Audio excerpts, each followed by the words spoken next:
Okay, let's go over some of the details of the first section.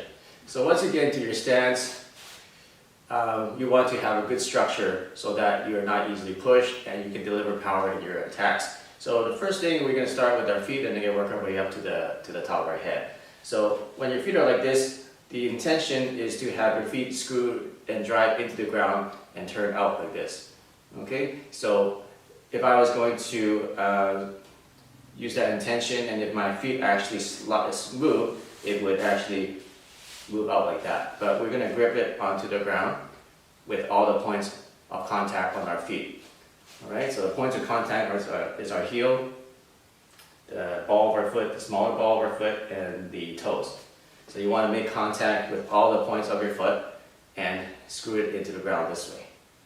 Your knees should be driving a little bit outwards, but then your muscles should be squeezing on the inside of your legs.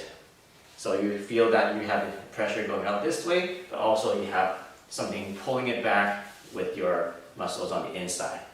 Alright, so it sounds contrary, but that's how you get the strength in your stance, is you want to have them both going in both directions at the same time.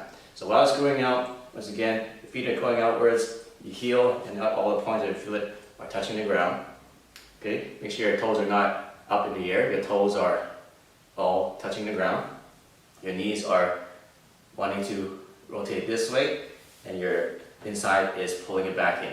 Okay, now going up to your waist and your hip area. Like I said before, you want to tuck in your tailbone. So make sure that it's not like this, it's not like this, but you want to tuck it in underneath like this.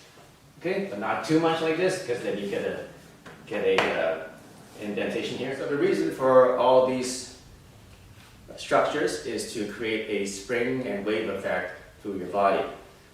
Wing Chun has very small movements in the hands, as you can see in our form. It doesn't really move out like this, it only moves out to here. So where do you generate your power from? You have to generate it from your legs and from your spine. So the legs are spiraling up the energy like this, spiraling up.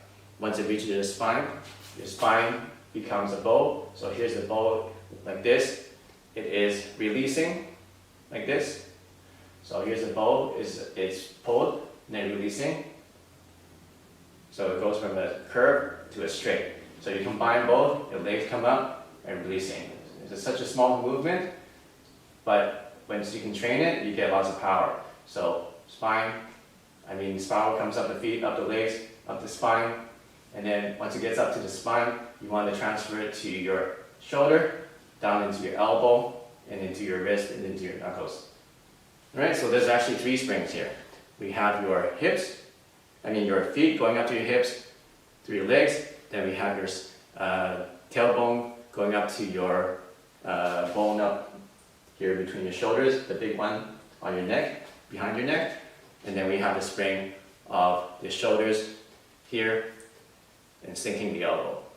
So you combine those 3 springs, you get a lot of power in Wing Chun. Also, it becomes a form of defense. When you engage your muscles on the inside and outside and grip the floor with your feet while spiraling it out, you get a lot more resilience and protection for your muscles.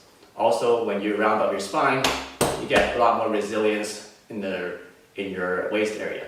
And if you stick out your chest and pull your elbows back, you get a lot more protection for the center and chest area of your body.